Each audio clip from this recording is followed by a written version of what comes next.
সেদিনের অবস্থা কি হবে আল্লাহ বলেন, ইয়াউমা ইয়াকুমুর রূহু ওয়াল মালাইকাতু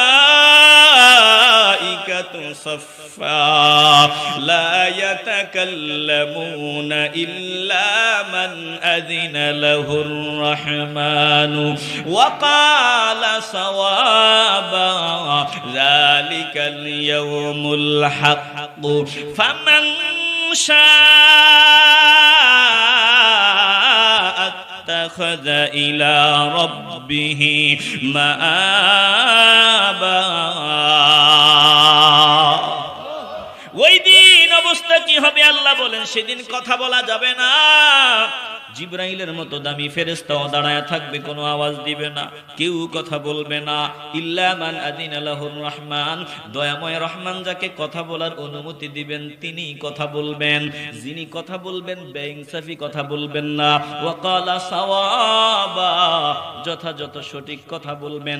সুদখোরের পক্ষে কথা বলবেন না, ঘুষখোরের পক্ষে কথা বলবেন না, কোন বেঈমান গাদ্দারের পক্ষে আমার নবী সেদিন কথা বলবে না। জোরে কোন ঠিক কিনা? আল্লাহ বলেন সেই দৃষ্টি সুনিশ্চিত, সেই দিন আসবেই।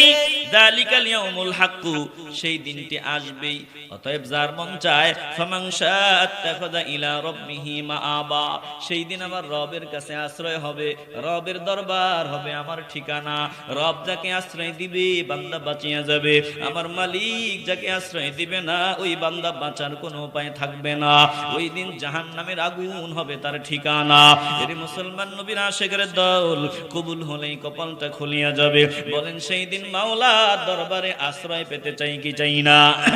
আসতে বলবেন না, জবান খুলিয়া বলেন চাই কি চাই না? সেই দিনের অবস্থাটা কেমন হবে? আল্লাহ নবী রাহমাতুল লিল আলামিন ডাক দিয়া বলে, দুনিয়াতে মানুষ গাদ্দারি করতো, ওই দিন কেউ কারো দিকে নজর দেওয়ার সুযোগ পাবে না। শুধু নিজের চিন্তায় মানুষগুলো পেরেশান হয়ে থাকবে। ইউহশারুন নাসু ইয়াউমাল কিয়ামাতি হুফাতান উরাতান গুরলা। আমার নবী রাহমাতুল লিল আলামিন বলেন, শুনো, হাসরের ময়দানে মানুষগুলো নগ্ন পথ উলঙ্গ অবস্থায় আল্লাহর সামনে দাঁড়ায় যাবে। বড় শরমের বিষয়, বড় লজ্জার বিষয় যে সব মানুষকে আমার আল্লাহ উলঙ্গ অবস্থায় হাসরের ময়দানে দাঁড় করাইবেন। আম্মা জান আয়েশা অথবা আল্লাহর নবীর অন্য কোন বিবি ডাক দিয়ে বললেন, ইয়া রাসূলুল্লাহ আন-নিসা ওয়ার রিজালু জামিআ, ইয়া রাসূলুল্লাহ নারী পুরুষ সবাই এই অবস্থায় উঠবে, এটা তো শরমের বিষয়। ইয়ানজুরু বা'দুহুম ইলা বা'দ, একজন আরেকজনের দিকে তাকাইবে। আমার নবী ডাক দিয়ে বলেন, আয়েশা রে বিষয়টা বুঝো না, ওই দিন অবস্থা এমন ভয়ঙ্কর হবে। আল আমরু আশাদ্দু মিন আইয়ানজুরা বা'দুহুম ইলা বা'দ, বান্দা একে অপরের দিকে তাকানো দূরের কথা, বান্দার নিজের দেহে পোশাক নাই খবরও থাকবে না, বান্দা অন্য কোন দিকে তাকাইবে না। একদিকে জাহান্নামের গর্জন, ৭০,০০০ শিকল লাগাইয়া জাহান্নামের ফেরেশতারা জাহান্নামকে ধরিয়ে রাখতে পারে না, জাহান্নাম চলে আসতেছে। তুফান গর্জন, ৫০০ বছরের দূরত্ব থেকে জাহান্নামের গর্জন শোনা যাইতেছে, বিকট আওয়াজ। ওই জাহান্নামীরা আয় আয় আয়, জমিনে গাদ্দারি করেছো, আজ তোদের মজা বুঝায় দিব, আজকে চির মরা মজা বুঝায় দিব। আয় আয় আয়, আমি রেডি তোদেরকে আমার ভিতরে ঢুকাবার জন্য। জাহান্নামের বিকট শব্দ, বিকট আওয়াজ, বলে বাঁচার জন্য মানুষগুলা দিশেহারা হয়ে যাবে, কারো দিকে তাকাবার ফুসরত সেদিন থাকবে না। এরে মুসলমান নবীর আশিকের দল, এমনই ভয়ঙ্কর অবস্থা। ওই কঠিন সময়ে কেউ কারো কথা মনে রাখবে না। ইয়াউমালা তামলিকু নাফসুল লিনাফসিন শাইআ, কেউ কারো জন্য কিছু করার থাকবে না। ওয়াল আমরু ইয়াউমা ইযিল লিল্লাহ, সেদিন একজনের ফয়সালা চলবে। দিল থেকে বলেন তিনি কে? অথচ জমিনে মাওলার ফয়সালা চলে না, মানুষ মাওলার ফয়সালা মানে না। আল্লাহ বলে, শুন, আমি মাওলার ফয়সালাই চূড়ান্ত ফয়সালা, সেদিন আমার হুকুম ছাড়া কেউ ঠোঁট নাড়াবে না। আল্লাহ ডাক দিয়া বলেন লা ইয়ামলিকুনা শাফাআতা, কেউ কারো জন্য সুপারিশ করবে না, ইল্লা মান ইত্তাখাযা ইনদার রহমানি আহদা, কেবল আমি আল্লাহর ওয়াদা যার সাথে রয়েছে, আমি যাকে অনুমতি দিব তিনি সেদিন কথা বলবে। সেদিন আমার আল্লাহ, আমার নবী, আপনার নবী, হায়াতুন নবী, জিন্দা নবী, রাহমাতুল লিল আলামিনকে কথা বলার অনুমতি দিবেন। আমার নবী সেদিন মাওলার দরবারে কথা বলবেন, তবে গাদ্দারদের জন্য নবী সেদিন সুপারিশ করবেন না। গুনাহগার উম্মত, তাকায় দেখেন বাংলাদেশে এমন নেতাও পাওয়া যায় যেই নেতা ওয়াজের মঞ্চে বসিয়া কয় আমি কেন আল্লাহর কাছে বলবো আমি গুনাহগার, আমি জীবনে গুনাহ করি নাই, অতএব আমি গুনাহগার এটা বলবো না। তোর মতো দালাল, তোর মতো বেয়াদব এই জমিনের উপরে আর নাই, জোরে কোন ঠিক কিনা বলেন তো? এই মুহূর্তে যদি স্বাধীনতার স্থপতি আমরা আওয়ামী লীগ যতদিন ছিল শেখ মুজিবুর রহমানকে যদি গালি দিত তখন শাস্তি হইতো, বর্তমানে এই মুহূর্তে জিয়াউর রহমান স্বাধীনতার ঘোষক, তিনাকে যদি গালি দেই আমি আমার বাড়ি যেতে পারবো? আসতে বলবেন না পারবো? বলেন না না না, এটা মানা যাবে না। কেন গালি দিব? কিন্তু তাকায় দেখো আজকে বাক স্বাধীনতার নাম দিয়া আল্লাহকে গালি দেওয়া হবে, বাক স্বাধীনতার নাম নিয়ে আল্লাহ আল্লাহ রাসূলের বিরোধিতা করবে হবে। মুসলমান নবীর আশিকের দল, জীবন থাকতে আমরা কখনো এগুলো মানিয়ে নিতে পারবো না, জোরে কোন ঠিক কিনা? স্বাধীনতা চাইনি আমি এই স্বাধীনতা, স্বাধীনতা পাইনি আমি সেই স্বাধীনতা, স্বাধীনতা চাইনি আমি এই স্বাধীনতা, স্বাধীনতা পাইনি আমি সেই স্বাধীনতা, যা চেয়েছি তা পাইনি আমি, চেয়েছি যা পাইনি, যা চেয়েছি। আজ স্বাধীনতা মানে লিখনের নামে ধর্মকে দেয় গালি, শিক্ষার ঝুলি মাথায় নিয়ে বিবেক দিয়েছে বলি।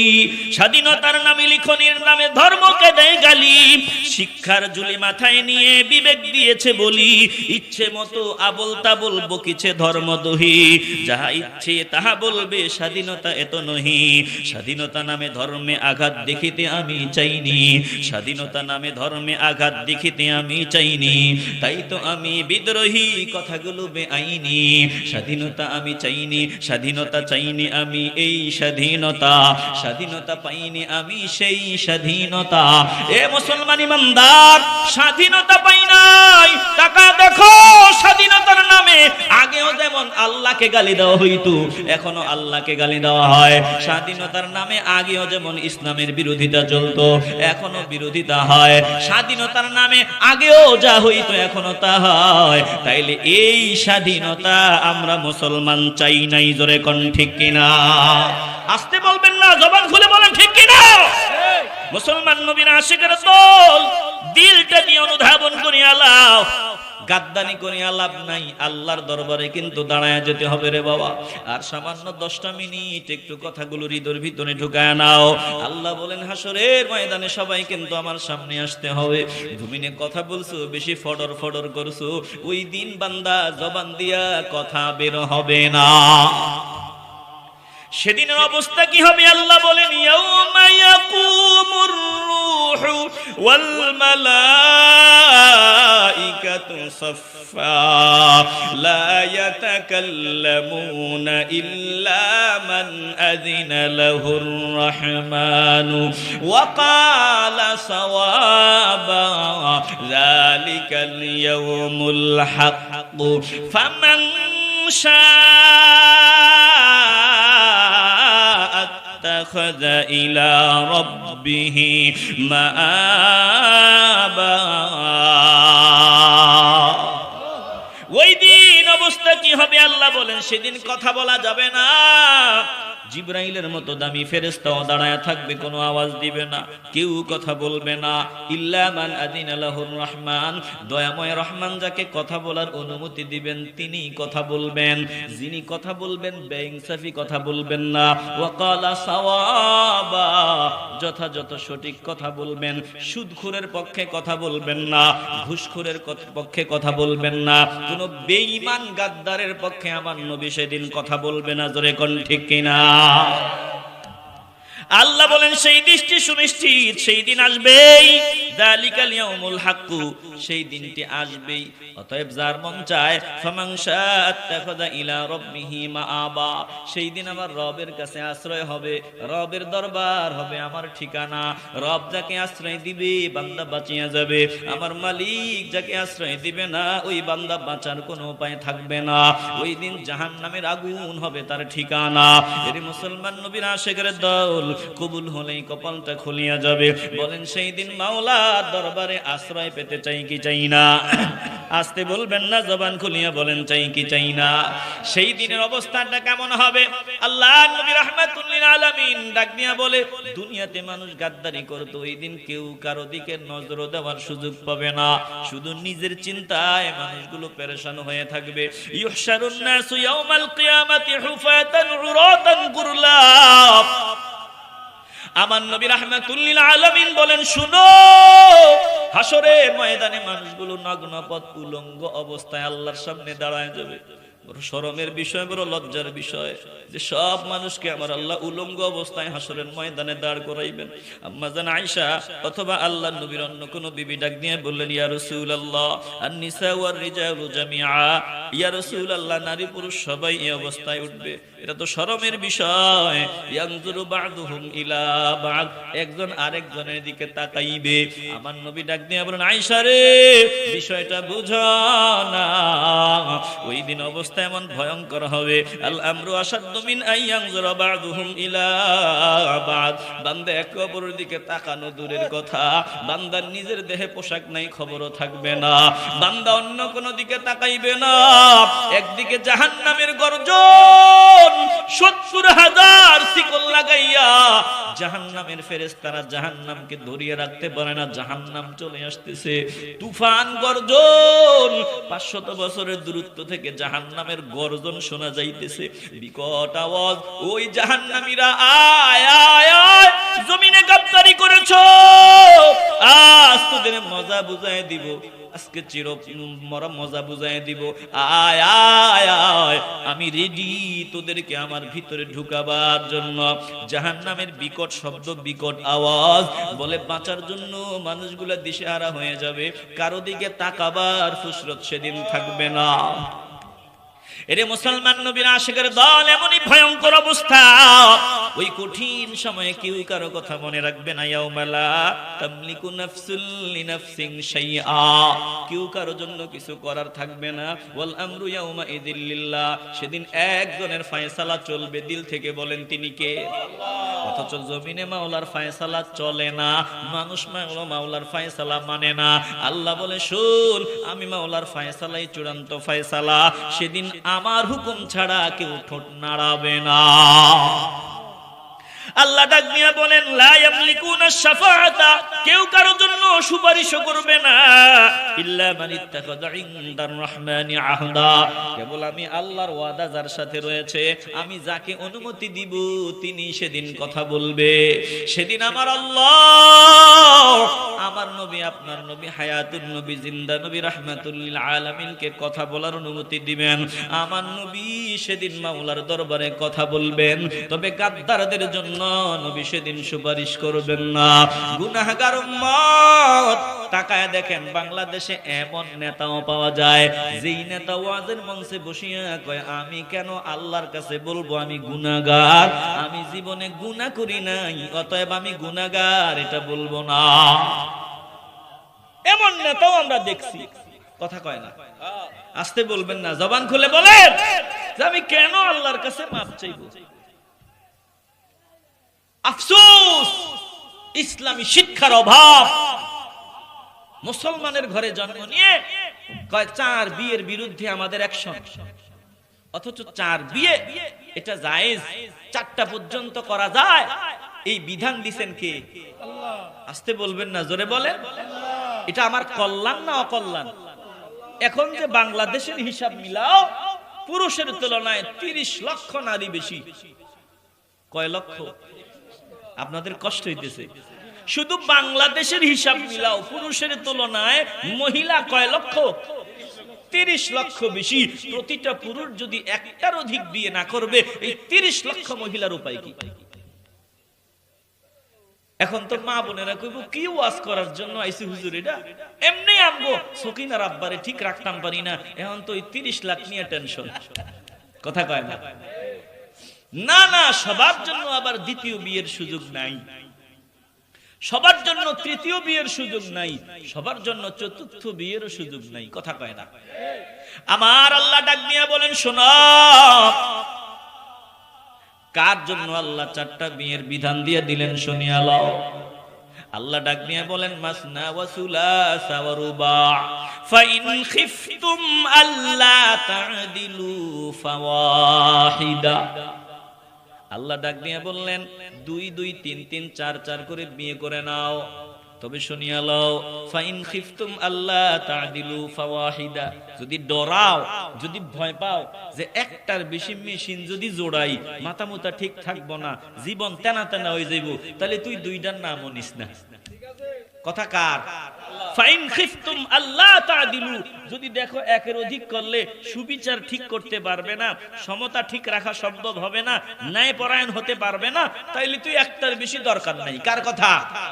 আর যদি মনে করো না আমি একের অধিক করলে উভয়ের প্রতি সমনীতি বন্টন করে চলতে পারবো, সুন্দরভাবে সবার সব চাহিদা মিটাইতে পারবো, সম্পদ দিয়া এবং শরীর দিয়া সব দিয়া, তাইলে যদি করতে চাও তাইলে একের অধিক বিয়ে করতে পারো, 2 3 4 পর্যন্ত।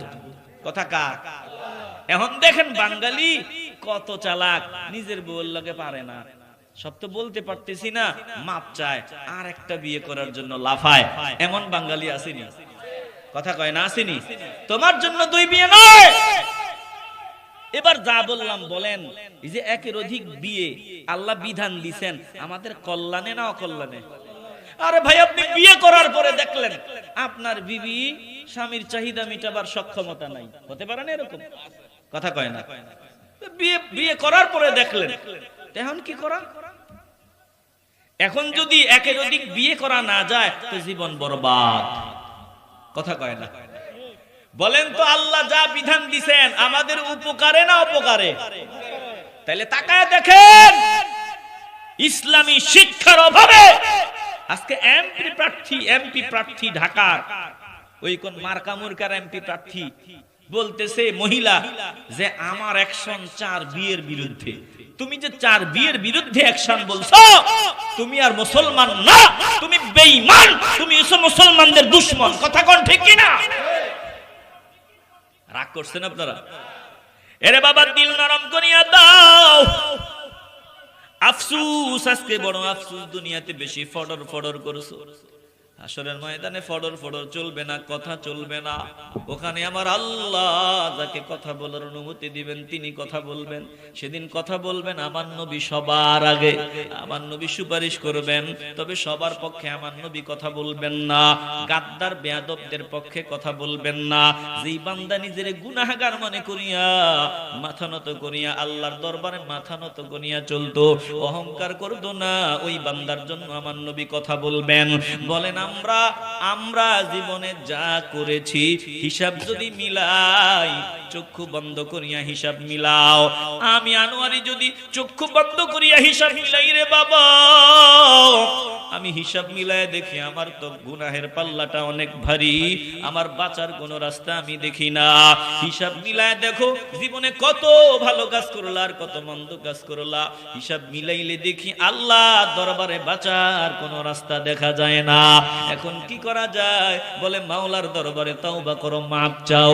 গুনাহ যা আছে এগুলোর জন্য আমার নবী তোমার জন্য সুপারিশ করিয়া তোমাকে জাহান্নামের কাঠগড়া থেকে, জাহান্নাম থেকে বাঁচাইয়া জান্নাতে ঢুকায় দিবে। বলেন, আমরা আল্লাহর নবীর শাফাআতে ধন্য হইয়া জান্নাতি হতে চাই কি চাই না? আস্তে বলবেন না, জবান খুলে বলেন, চাই কি চাই না? আল্লাহ, আমরা খাঁটি তওবার নিয়ত করিয়া ফেললাম। আয় আল্লাহ, জীবনে যত নাফরমানি হয়ে গেল, আজকে জান্নাতের বাগানে বসলাম শুধু তোমার ভালোবাসায়, তোমার মহব্বতে। আল্লাহ গো, নবীর উসিলায় মাফ করে দাও, তোমার হাবিবের উসিলায় তওবা কবুল করিয়া নাও।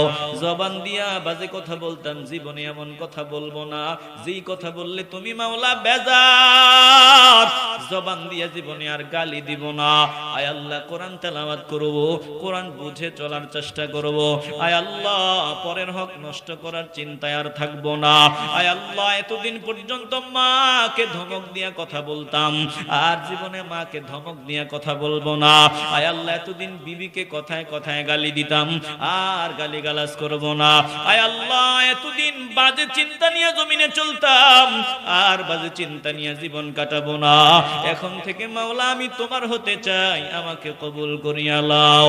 বলেন আমরা খাঁটি তওবার নিয়ত করিয়া ফেলতে চাই কি চাই না? সকলেরই দরজা হইতে আল্লাহ ফিরিয়া তোমারি দরজায় রইলাম পড়িয়া, তোমারি দরজায় রইলাম পড়িয়া। তুমি যদি মাফ না করো আল্লাহ বান্দারে, বলো তোমার বান্দা যাবে কারদারে, বলো তোমার বান্দা যাবে কারদারে। বলেন আল্লাহ